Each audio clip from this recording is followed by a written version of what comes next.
In the south of Germany lies the state of Bavaria, whose history reaches back to the 6th century Common Era. The Bavarian landscape is full of lush, beautiful scenery, rolling hills, and impenetrable fortresses. Along the banks of the Danube River is the city of Ingolstadt, well known for being the setting to Mary Shelley's novel Frankenstein. Yet, it is also known as the backdrop for a much darker narrative about the world's most controversial secret society, the Illuminati.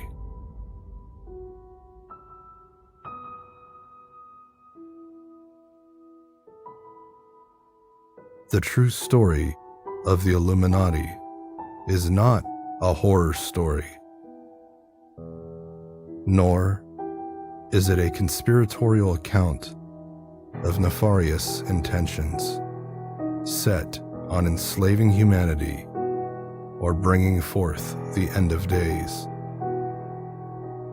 This is a rare and unvarnished insight into the mysteries of the Order and their secret rituals. For the true story of the Illuminati is a very human one. It is a story of rebellion, a story of love, and a story of great loss.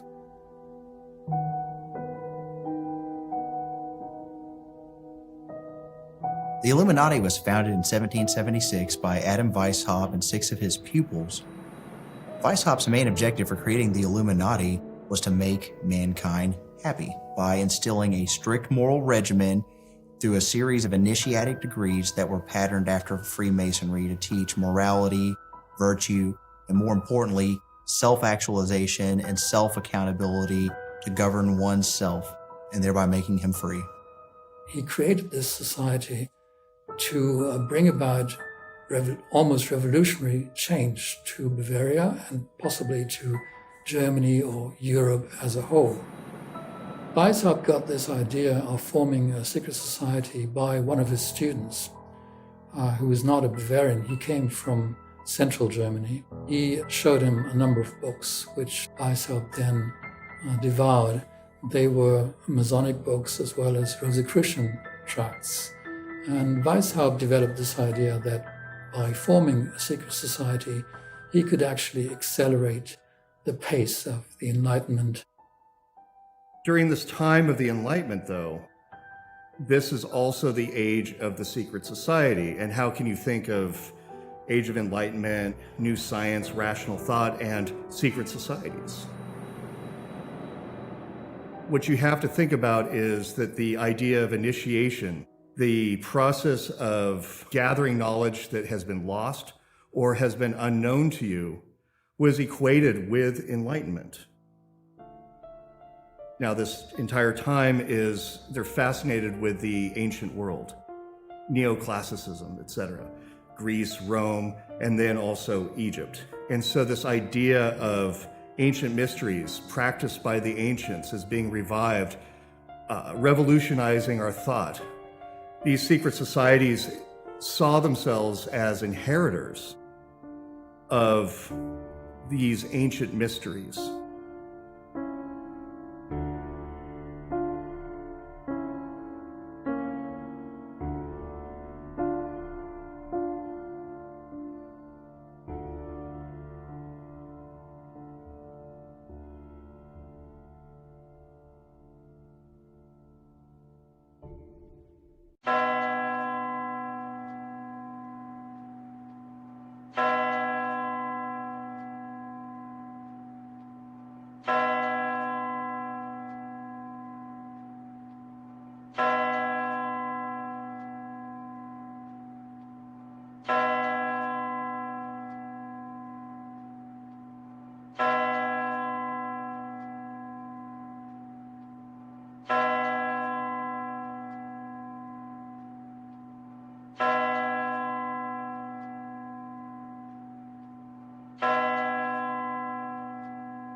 In 1748, Johann Adam Weishaupt was born in the Bavarian city of Ingolstadt.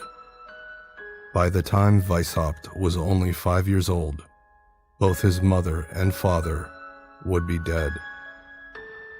After the tragic death of his parents, however, fate stepped in. Weishaupt's godfather, the Baron von Eichstätt, took over the care for Weishaupt. It would be Baron von Eichstätt who would plant the seeds of the forbidden fruit of knowledge in Weishaupt, which would end up blossoming into the infamous Order of the Illuminati. The Baron von Eichstätt was the book censor for Ingolstadt University, a Jesuit institution. So all the books you're not supposed to read, Adam Weishaupt, as a young man, reads all of these books, and he starts to understand that all these popular philosophical works, these aren't inherently bad, but what it does is it minimizes the role of the state and also the role of the church in society. And what ends up happening is that, he reads these pieces and he's conversing with some of his students, and he gets the idea as early as 1774. There's a draft paper that's in Berlin that's called A School for Humanity, and it kind of is the little proto thing for the Illuminati. It was necessary to do this behind closed doors because the Jesuits had a monopoly on the university system. The Jesuits were formed essentially as the Pope's army. The Jesuits had been very influential in education in general and at the university. Weishaupt was definitely on the side of the Enlightenment and very much opposed to the ongoing influence of the Jesuit order at the University of Ingolstadt. It's because the church during the 18th century held a huge copyright on free thought. During the Age of Enlightenment, this started to come apart, and so there's friction.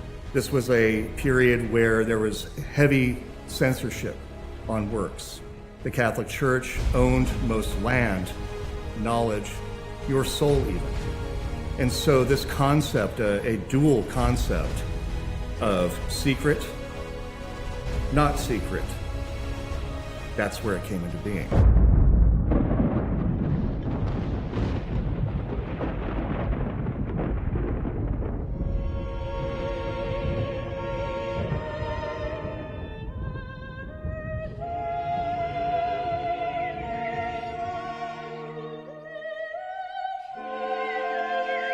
Over the years, Adam Weishaupt's mind opened up to the writings of various philosophers from the 18th century Enlightenment era at its zenith.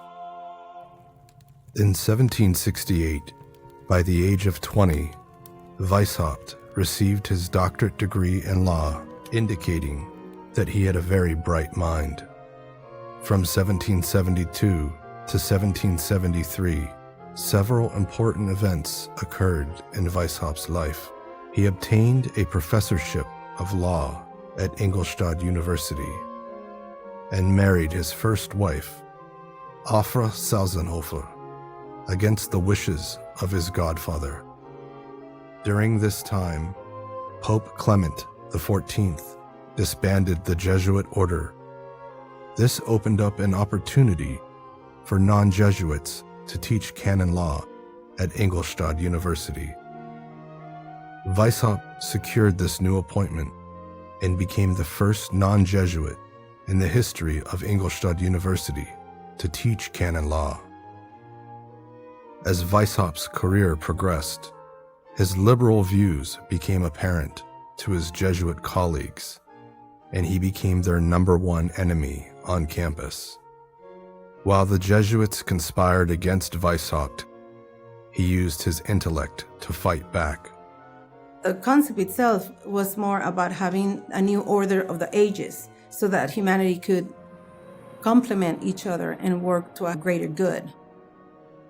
To improve yourself so that you can be of service and you can also teach and instruct and be an example for someone else. He drafted a paper titled A School for Humanity, a philosophical doctrine which outlined a preliminary structure for his own secret society. Weishaupt eventually discarded his idea for a school of humanity, and on May 1st, 1776, wrote the statutes for an entirely new secret society called the Perfectibilists. That means believers in the continuous perfection of mankind, believers and fighters for the improvement of mankind and its condition. He writes about why one should have such an order and also whether such an order would be dangerous to society. These are things he openly addresses. There's a Machiavellian undertone in all this about absolute power he could have over people who do not even realize that it is him having this power over them. When you have this goal, you become dangerous. In a similar manner, other secret societies have had similar goals and have therefore become dangerous. You have to understand that during this time in Bavaria, it was a Catholic country, that many people not only had no ownership of their mind, they didn't even own their own land. So there was no movement for the human soul to express themselves. They don't really realize to what degree their lives are monitored in the ideal society he's going to erect. He speaks of a society in which everyone is observed. I think these ideas are absolutely common ground at that time, but they have the clear notion that humanity might be able to develop mentally, to develop into something higher, and that should be attractive for practically everyone to reach that perfection. It's more in a way that the old idea of medieval philosophers that perfection comes after the world is destroyed in a divine revolution, that this idea is just dropped. You can get this perfection on earth, and you can strive for it and you can create it.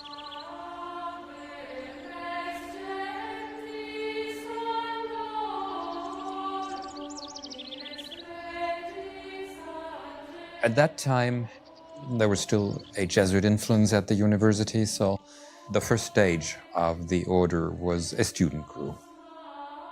Within a short amount of time, Weishaupt changed the name of his secret society from the Perfectibilists to the Order of the Illuminati. Illumination is kind of like the light bulb going off that will set into motion a development in the initiate's psyche, and as a result, it'll be reflected in their immediate environment in actual physical situations, which will reflect in their mind and cause change.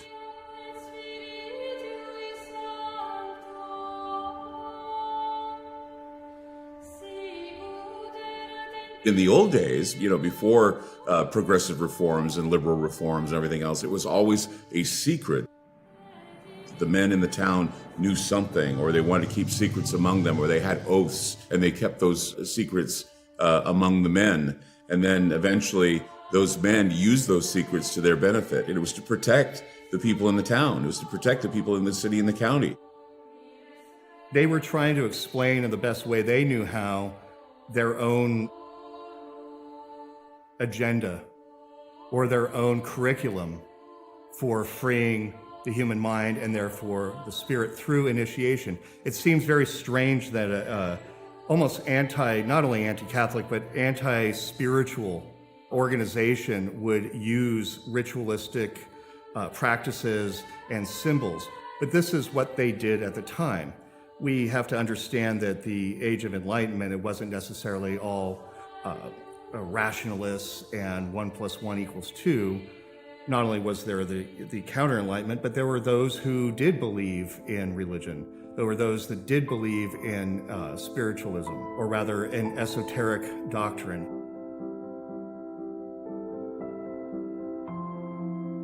The Illuminati degrees were broken up into 3 classes: the Minerval class, the Freemasonic class, and the Mysteries class, comprising a system of 12 degrees. Within the Minerval class of the Illuminati were 3 degrees: Novitiate, Minerval, and Illuminatus Minor, or Minervalis Illuminatus. The Minerval class introduced the founding principles of the order to the candidates. The term Minerval was derived from Minerva, the Greek goddess of wisdom, often depicted with a shield emblazoned with the head of Medusa. The first degree of the Illuminati is the novice degree. The thing is, though, it's not much of a degree at all because there's no formal initiation ceremony. And what it consists of is a young man, somewhere between the ages of 14 and 16. He's brought in by his initiator, and he only knows this one person, so that way if he decides to quit or demit, he can't give the order up because he doesn't know the people's actual names or anyone else in the order but his initiator.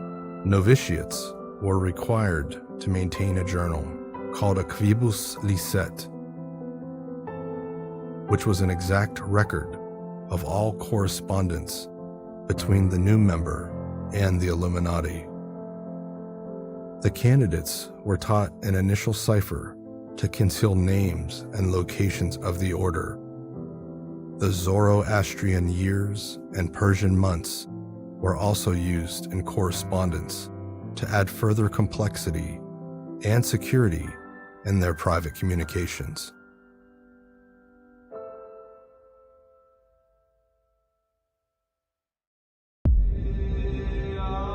In 1777, Weishaupt became a member of the Freemasons. He joined the Zur Behutsamkeit Lodge, or the Lodge of Caution. Weishaupt only reached the degree of Fellowcraft before he decided not to continue in Freemasonry. But his cunning mind spotted an opportunity to grow his own order by infiltrating Masonic lodges and recruiting their members. The Illuminati did this by chartering their own Masonic lodge, St. Theodore of Good Counsel.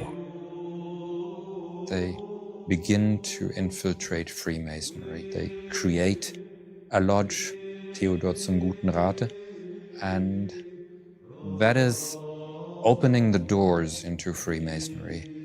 Now they are accepted, and it's not clear that they are more than that, and that they have some hidden ambition in that lodge.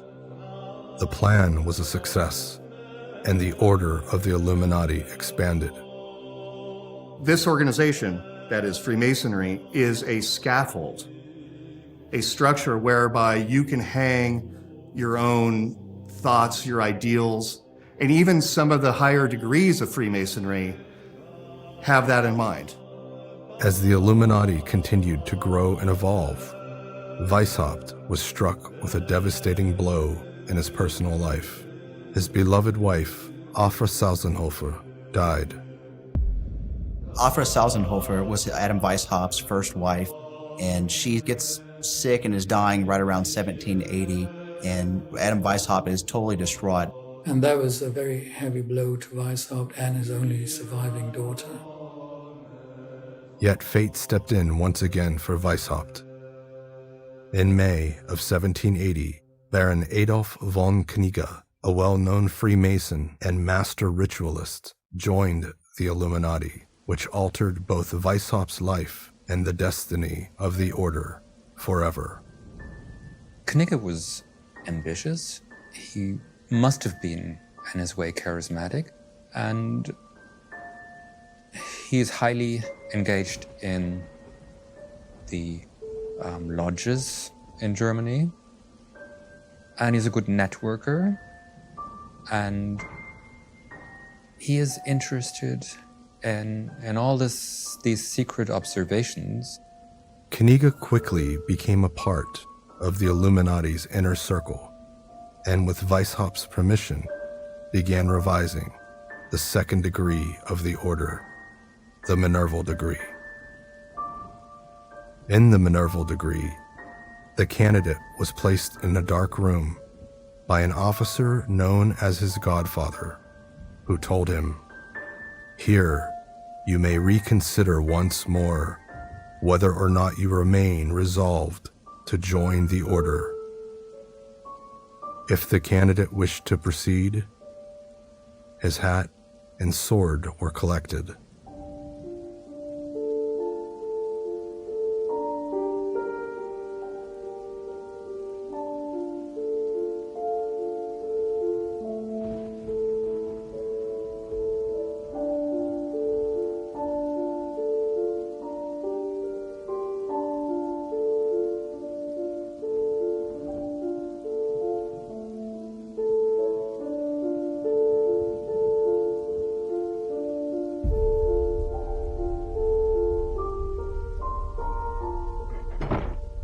After 30 minutes has passed, the candidate is taken from the dark chamber and brought into the Minerval assembly room before the magistrate or the officers. He was asked, "What is your desire? Why do you come here?" After the initiate answered, he then pledged eternal silence, secrecy, and obedience to the Illuminati. The Minerval modes of recognition were then taught to him. Ekes este Babaloi was given to him in charge as such as the secret passphrase of a Minerval, which was derived from the ancient Greeks, meaning "away, away, ye profane." The secret grip was demonstrated by the joining of two hands and then tapping the hand of the other member with the pinky finger 3 times. The secret sign, called the blinding sign, was illustrated by a salute that shadowed or blinded the eyes. The candidate was then awarded with a Minerval jewel, a beautiful emblem of learning and graduation into the early stages of enlightenment.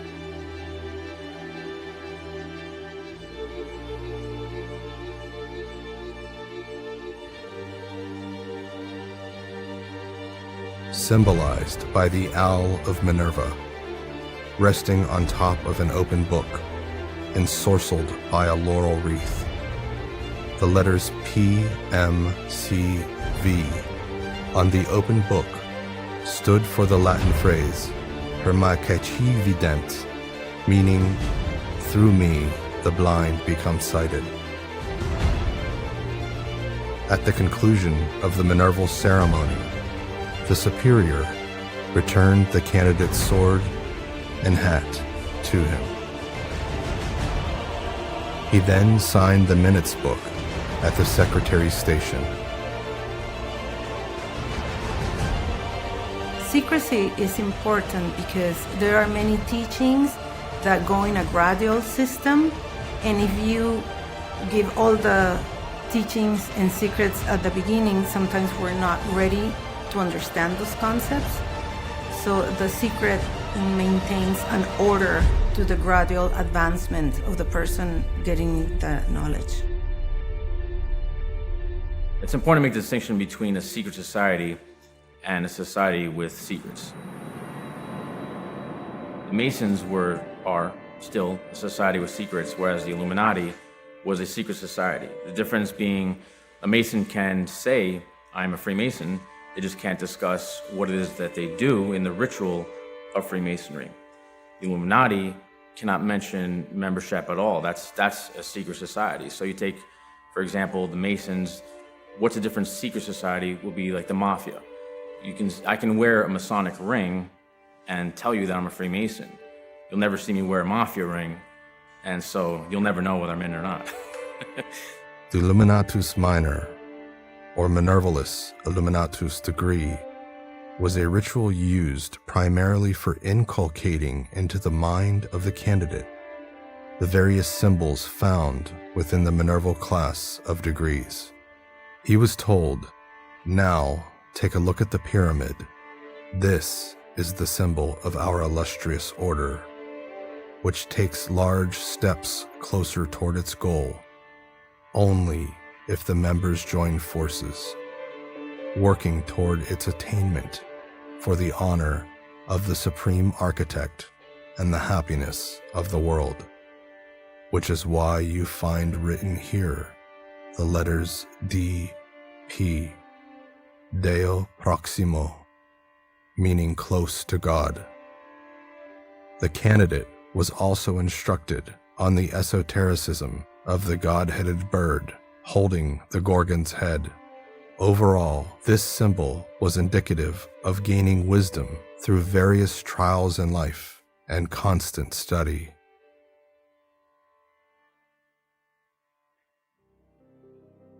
After the symbolic instruction occurred, the candidate was taught the secret modes of recognition. The secret passphrase was Cave ne cadas, Latin for beware of falling from your high place. The secret grip was demonstrated by two hands conjoined and the thumb tapping the other hand 3 times. The secret sign was the thumb and index finger spread outward. What this degree is are the leadership of the Minerval Assembly. Now, for someone to get to this period, they already had to have been made a Master Mason.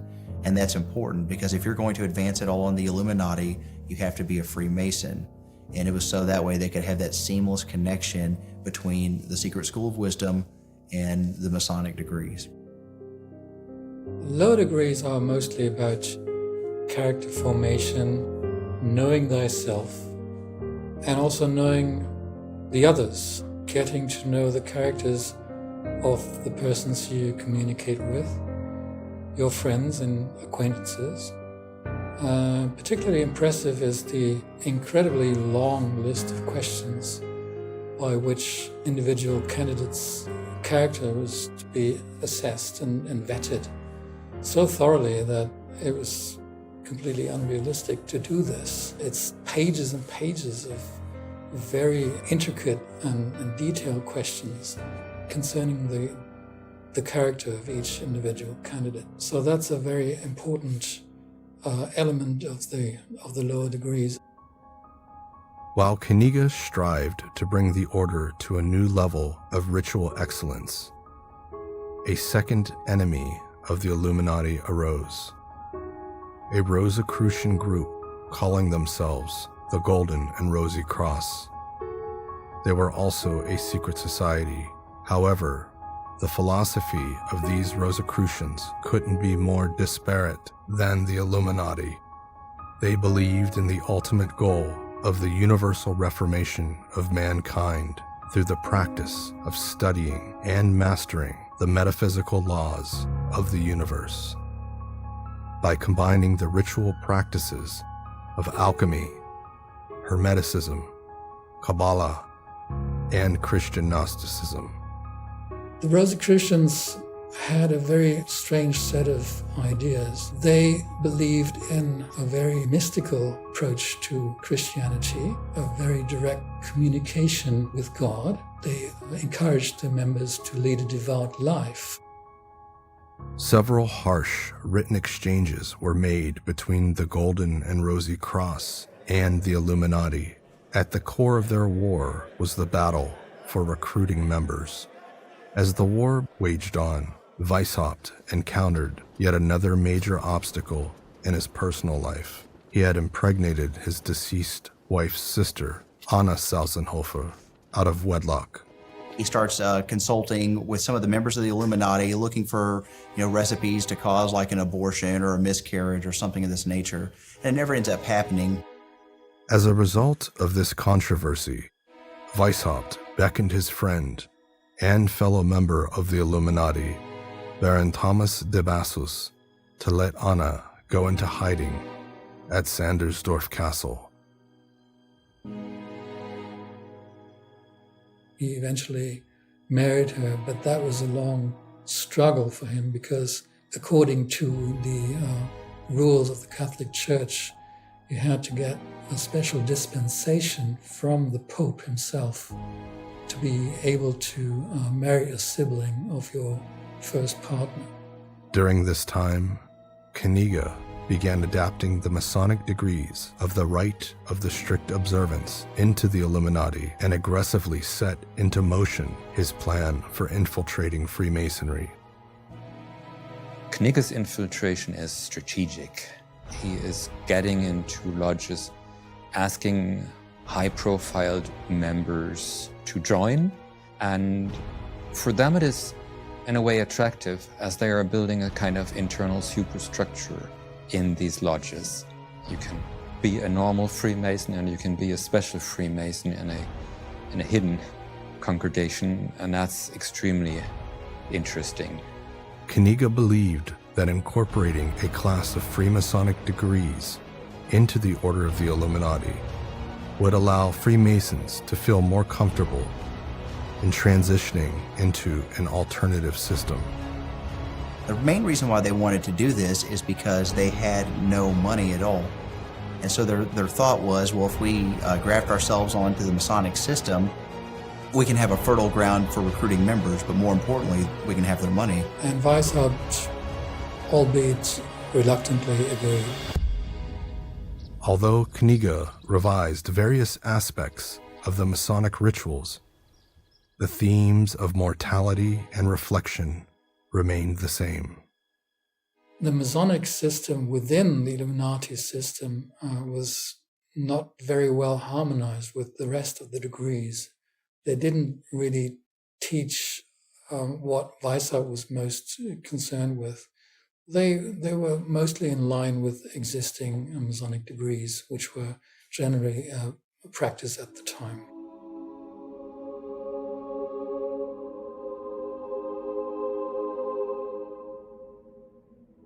In the fourth degree, entered apprentice, the candidate was led into the lodge room blindfolded and was received upon the point of a sword, which was to teach him that his progression through the Illuminati order would now take a much more serious tone, and dire consequences would await him should he betray the order. He was then led around the lodge room in a mysterious journey with his eyes veiled in darkness. It was only by the help of his guide that he was able to successfully navigate the dangers that surrounded his soul. As the master of ceremonies conducted the candidate toward the east, he was caused to kneel in front of the worshipful master. A compass was placed upon his naked left breast, which was to teach him to circumscribe his desires and keep the passions of his heart within due bounds. The worshipful master then used his gavel to strike the compass 3 times, piercing the skin of the candidate. This was to teach him to always conceal the secrets of the Illuminati within his bleeding heart. He was then prepared to receive the light of the entered apprentice.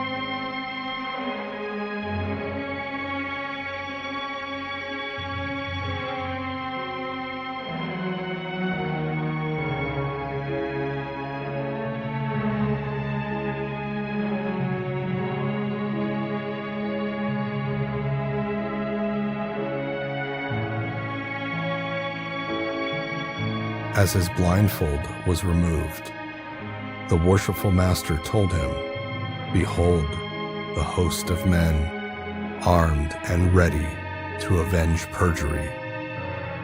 Should you become a traitor, none of your steps on the face of this earth shall be safe." There's an overlap between the Illuminati and the Masons. The Masons had 14 United States presidents who were Freemasons, and because there's always been that overlap between the Illuminati and the Masons, it's always been said that the country was run by the Illuminati. Really, the founding fathers were Freemasons, including 9 of the signers of the Declaration of Independence, including the most famous one, John Hancock. A lot of the founding principles were based on Masonic principles. There were 13 colonies. Some say that that was intentional.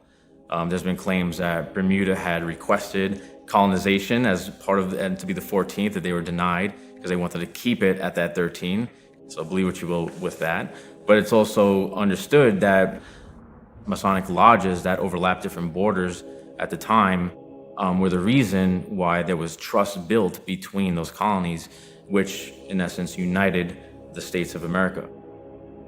The Masons had more of an influence, more so than what people think is really the background work of the Illuminati. A lot of people have this wrong notion that the Illuminati influenced the American Revolution. Actually, it was quite the opposite. They wrote John Adams and Benjamin Franklin as they were serving as envoys in Paris, and they were looking to establish a colony in the United States called Elysium. It was showing that they philosophically associated with the liberties the early American Republic was after as heaven, and they had similar ambitions and aspirations. The trouble was, though, is that they picked a place on the Savannah River, and in the Battle of Charleston, the entire southern colonies were cut off, and so it made this plan untenable. Not to mention the fact that they didn't have any money, so it was really more of a pipe dream than anything. Next in the Illuminati's Freemasonic class came the Fellowcraft degree, where the candidate again made a mysterious journey toward 7 steps, which he would symbolically climb toward the middle chamber of the Temple of Light. Once inside the middle chamber, he was taught to continue to educate himself through study, to contemplate the beauty of nature, and to master his senses. When the Fellowcraft degree concluded, the worshipful master pointed his sword at the candidate and said, "Draw your sword only in defense of your brethren and the honor of the order." In the Master Mason degree, the theme of mortality reached its climax. Again, the candidate would make yet another mysterious journey around the lodge room, with a coffin containing a skeleton in the middle of the floor. After completing the journey, the candidate's symbolic death ritual occurred. As he stood before the worshipful master, he was struck from behind on each one of his shoulders by the wardens. The worshipful master then hammered the candidate's forehead, knocking him backwards.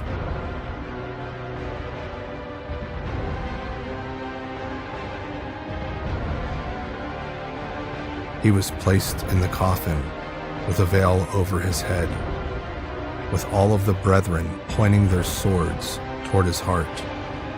This act symbolized the doorway of death he would symbolically pass through on his way to the pillars of initiation into the greater mysteries. The candidate is taught that all things that may be unpleasant actually may not be bad, just as all things that are pleasant may not be good. And it teaches him to shift his perspective from that of a local member of society to shift one's view and perspective to a more global perspective. One might think that that's kind of an exciting system, that you have a group of enlightened masters guiding humanity to its highest reaches through thick and thin, better or for worse.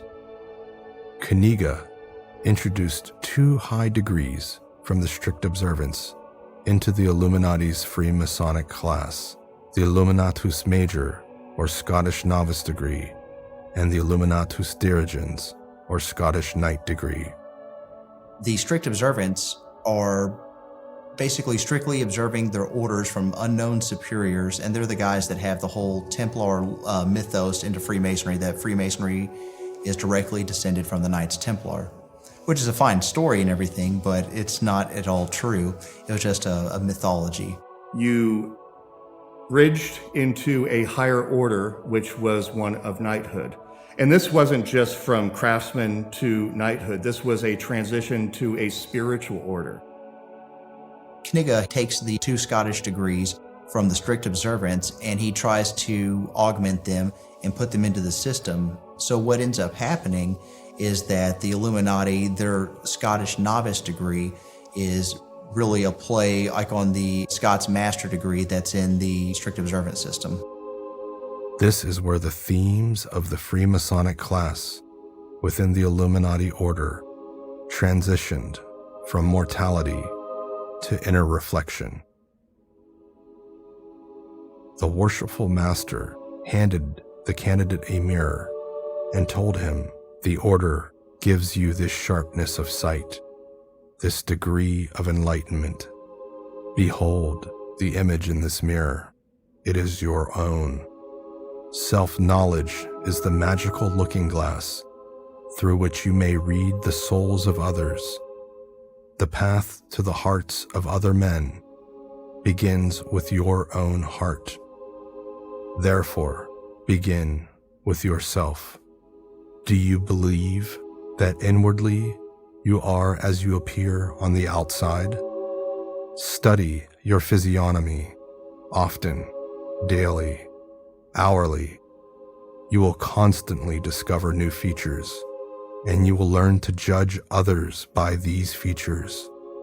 What a beautiful and what an ugly thing it can so very often be to behold the unconcealed human heart.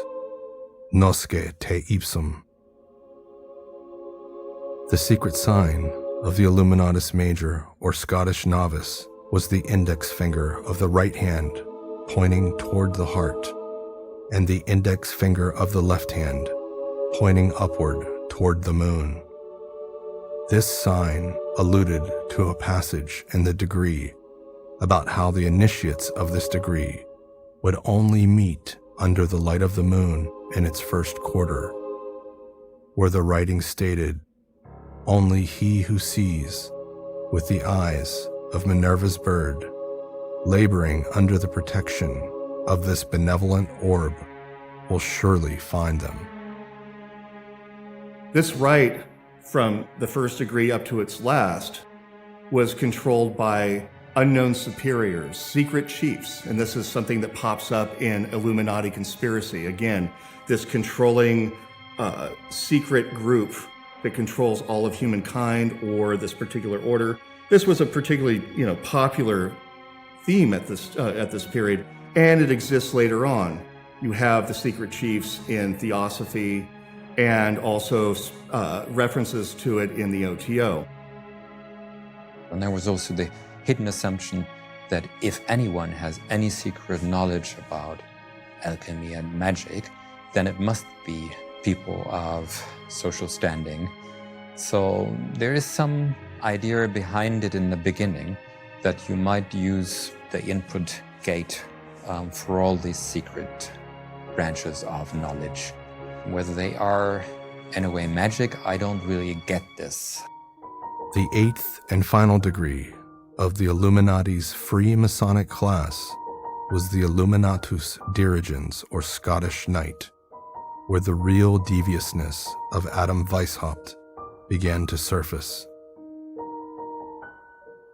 The legend of this degree was based in part on the Battle of Bannockburn in Scotland during the year 1314, where the exiled Knights Templar fought alongside Robert the Bruce.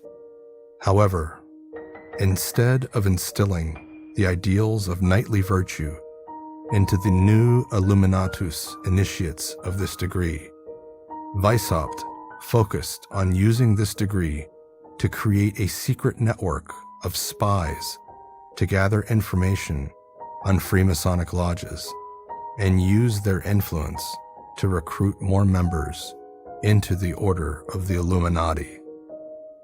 Becoming an Illuminatus dirigens, or Scottish Knight, of the order meant that in addition to being responsible for directing the Freemasonic degrees within the Illuminati, the member was also charged with spying on Freemasonic lodges and influencing decision-makers within these circles to join the Illuminati. It was actually written in the statutes of this degree that the Illuminati believed themselves to be the secret superiors of Freemasonry.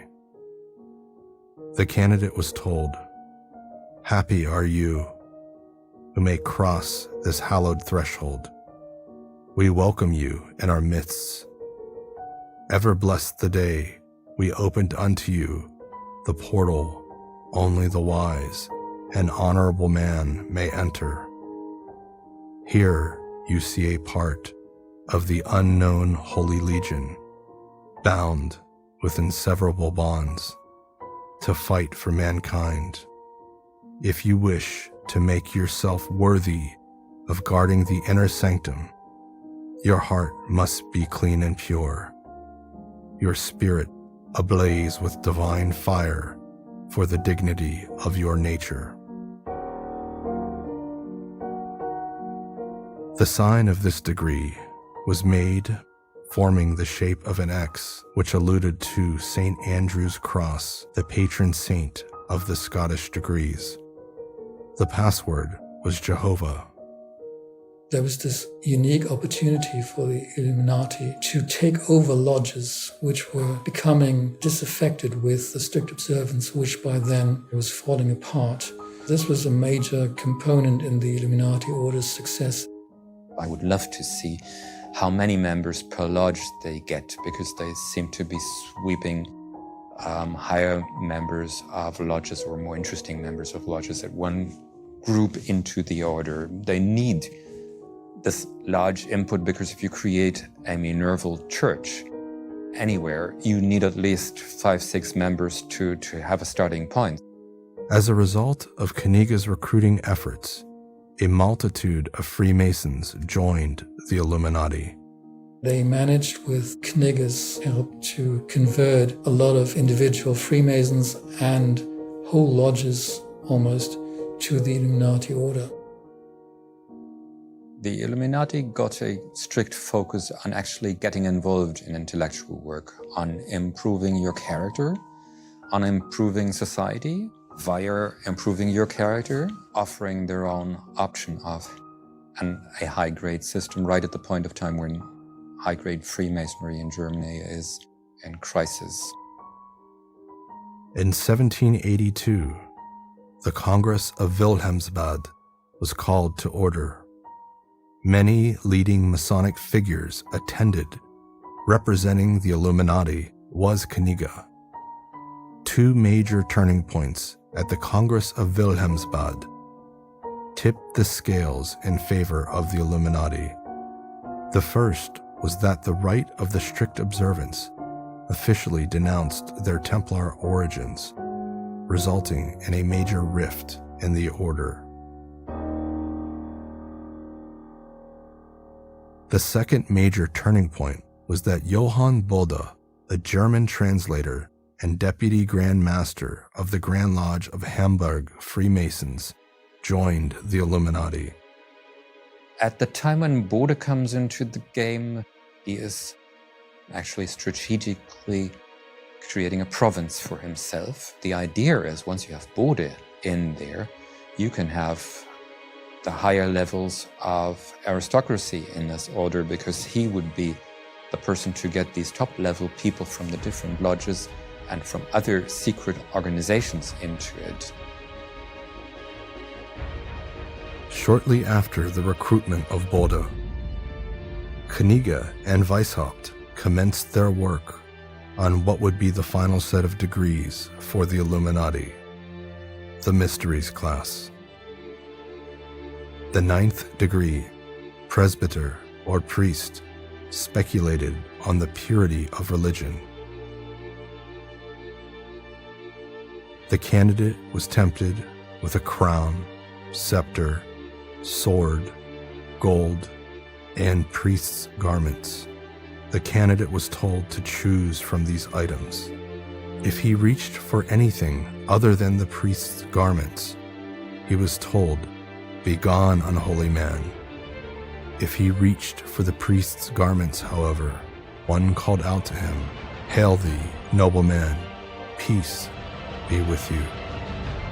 The Holy Legion of Assistants shouted, "Hail and blessings to the kings and priests of the new union.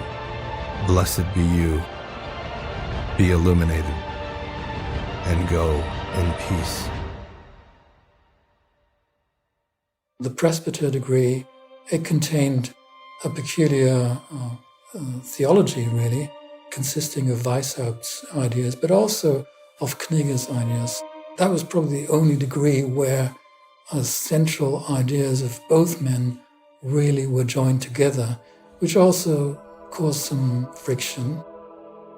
It's really Adam Weishaupt's take on Jean-Jacques Rousseau's discourse on the origin of human inequality. On the one side, Rousseau takes you up the hill that mankind starts in a primitive state and is enslaved by his needs, and Weishaupt takes you down the other side of the hill and shows you by curbing your needs, you obtain your original state of freedom.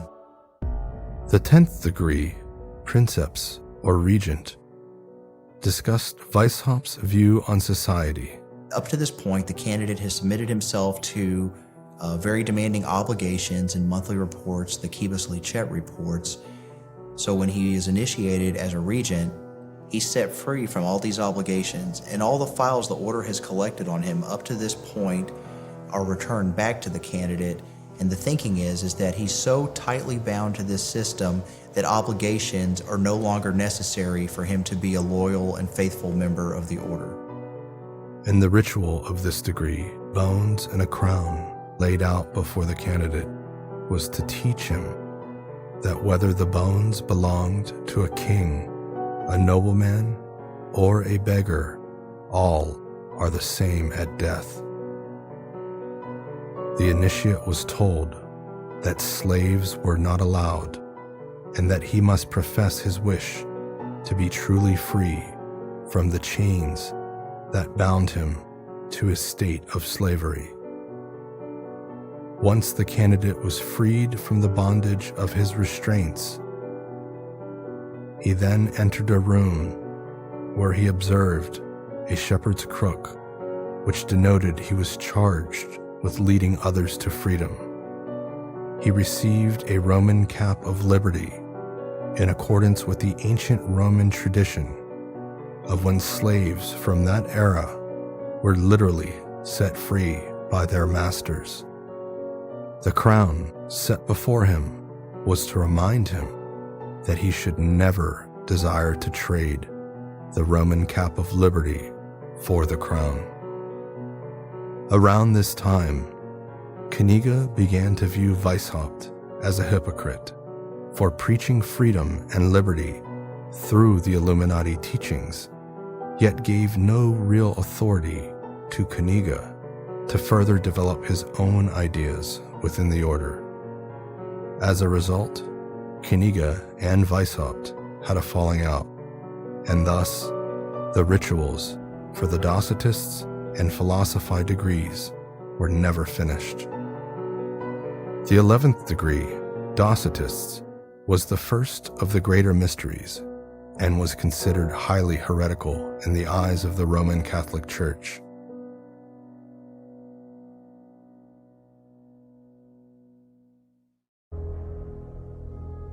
A Docetist is one who believes that Christ's body was not human, but either a phantasm or a real but celestial substance, and that therefore his sufferings were only apparent.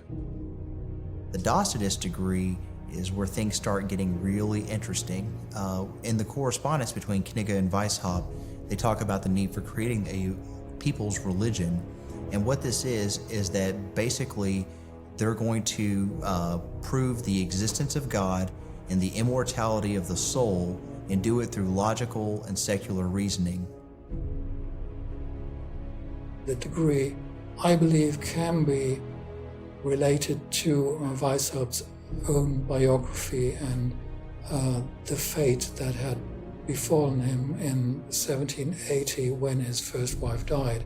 He was arguing that death only meant ascending to a new level of existence and perception. And so eventually, in some kind of afterlife, everybody who had deceased and left the world of the mortals would probably be able to communicate with the other loved ones that had gone before him. The Docetist degree, however, discussed the idea that God does not perceive man the same way human beings perceive mankind. Nor does God have a body and senses as we do, but is more of a divine mind, and therefore God perceives what happens to life as the effects of certain forces only observable to him. The writings in the Docetist degree conclude with the daring statement that says, "We turn God into a man and convert the infinite to the finite." This is where the great mysteries come in, these ideas of the ancient mysteries, because this natural religion could not exist side by side with competing state gods who sought to control society. So the idea of the natural religion became part of a mystery which was to be practiced or worshiped in secret. This is the real basis for what we say is ancient mystery schools. They don't really exist in this form. The history of these ancient civilizations don't really have this concept. The final degree of the Illuminati was the Philosophi degree. Like the preceding degree, it had no completed ritual.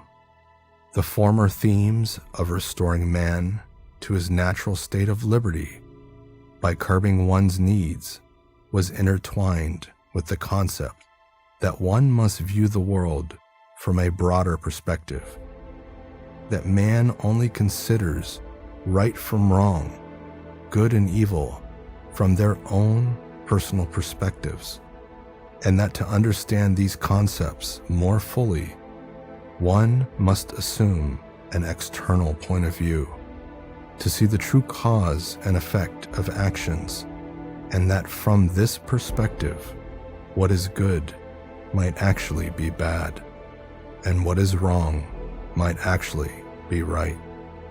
This is where the political system of the Illuminati is trying to enact its political reforms are fully fleshed out.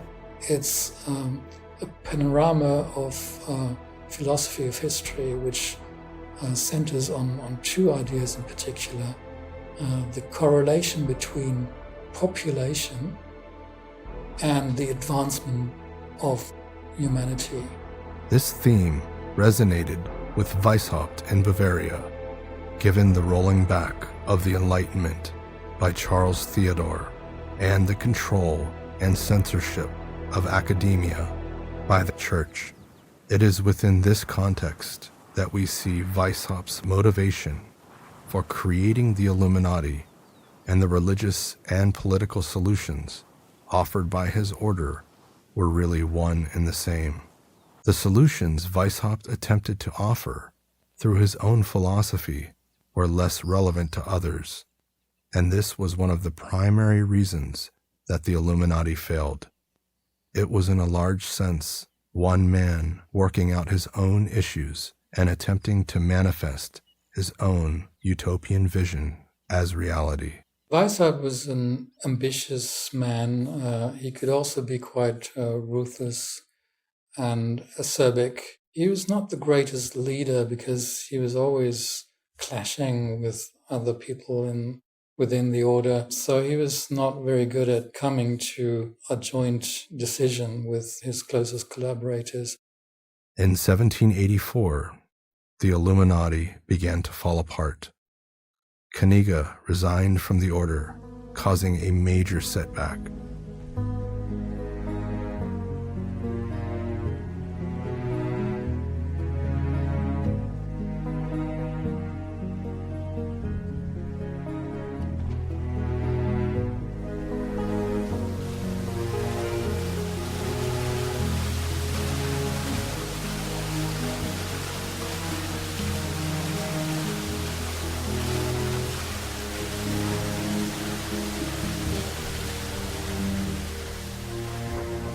That same year, the most powerful enemy of the Illuminati fully surfaced.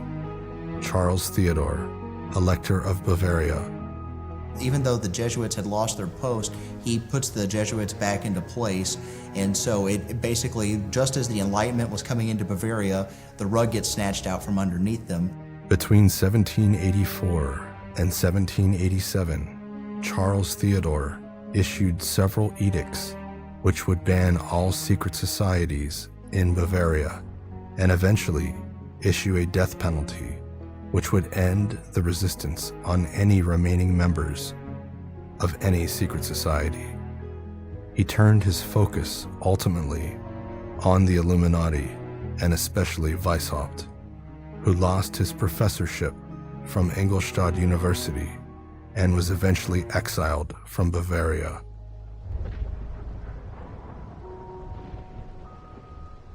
What's happening at the end of the order is, in a way, dark. Dark because we don't have a document that says that's now the end. Any such organization is doomed to fail. I see how the Illuminati fail in their practical work. They realize, no, it's not going to work any longer. The last activities that we know of were in 1788, and there's no question that the Illuminati order actually was dissolved. It was not a big bang, it was a whimper at the end. It was just dissolving quietly in the center of, in central Germany. And Weishaupt wasn't able to continue at the helm of this organization. With Weishaupt in exile, it was rumored that he became a heavy smoker and drinker. He struggled with money, even though he was receiving a monthly stipend, which led historians to believe that he developed a gambling addiction. Weishaupt spent the majority of his remaining years in the town of Gotha, where he died in 1830. Even though the majority of the world's leading Illuminati historians have found evidence that the order did in fact dissolve in the late 18th century, there are still those today who believe the Illuminati carries on in the shadows, controlling governments, world affairs, the banking system, and many other aspects of daily life. Perhaps the greatest achievement of the Illuminati is that the world still talks about them today.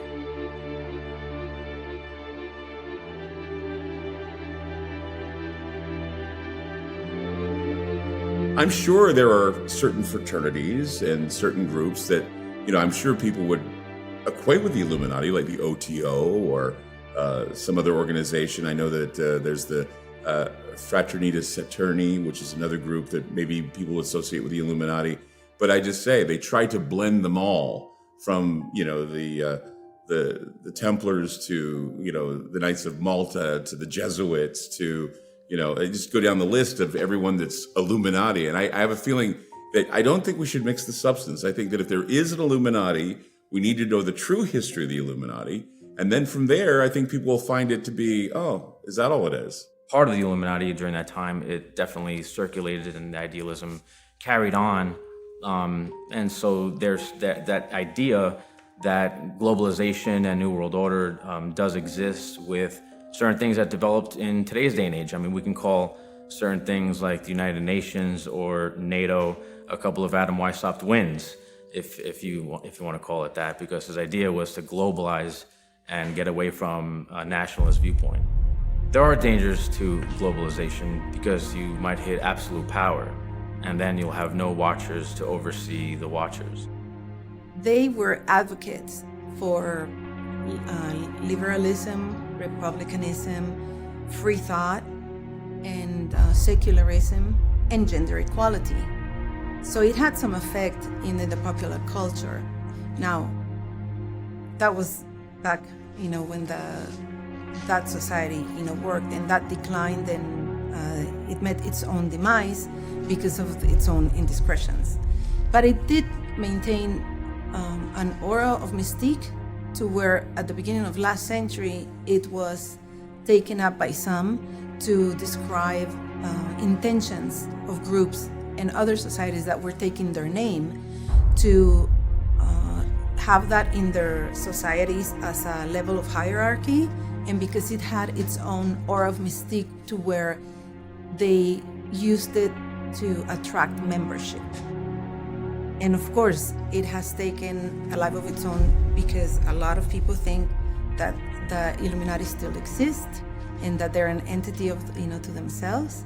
And it is not my belief to the research that I have found.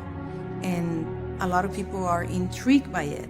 And a lot of people who really partake on the conspiracy theory make it as a given when it's actually unsubstantiated, that exists today.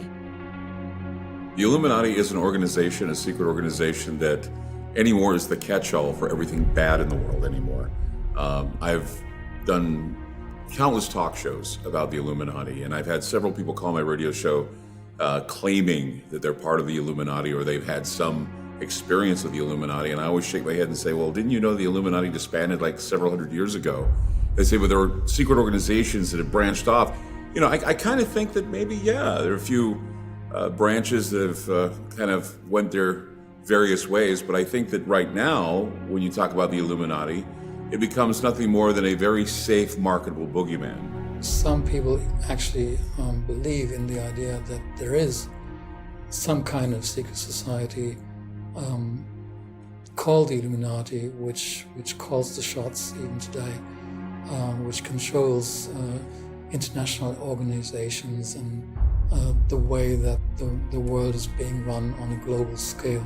That, of course, is nonsense, but it's quite interesting in its own right.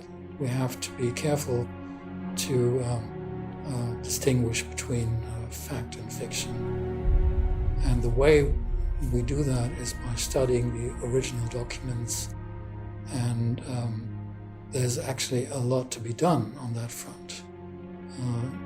We are very grateful that the Illuminati left behind a rich heritage of archival documents, and even though a lot was lost over the centuries, there's still a lot of material for us historians to analyze and to publish for the larger public to be acquainted with. How can you substantiate there is this nefarious group that's still running the world? I just think that, especially with people that tend to be sort of extremists in their belief systems, will sort of grab hold of something to kind of substantiate a certain claim or what have you.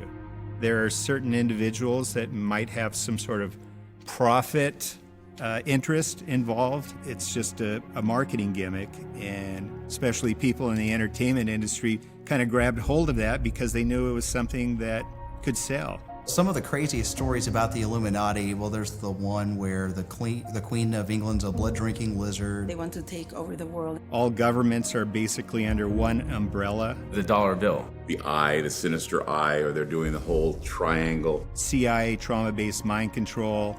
They're reptilian shapeshifters somewhere beyond visible light, so you can't see them. It's probably legit, right? I mean, So now it becomes the Illuminati, like a train barreling down on you. Illuminati.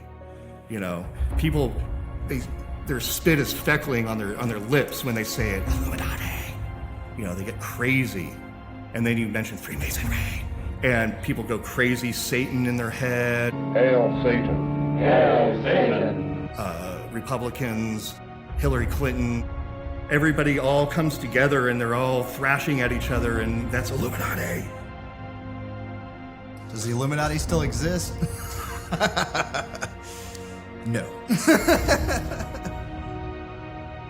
I really think that people are reticent to admit that secret societies have been with us for a long time. They've influenced a lot of things, from music to literature. Heck, take out your wallet, look at the dollar bill. What's on the back? The seal, Annuit Coeptus, Novus Ordo Seclorum. What is that all about? It's about some order that they have envisioned. He has favored our undertakings. All of this stuff is is all Illuminati, and it's there, and it's going to be with us for a long time. It does not exist. The Illuminati does not exist today. Despite whatever headway is made, what we can prove about what they truly were, nobody was going to want to believe it because they're already set in their way, because conspiracies just refuse to die. However, it's important to put this information out there, because if it enlightens someone, does that not complete the work that the Illuminati itself had been set out to do, to enlighten the mind, to free your heart of all vices and fetters?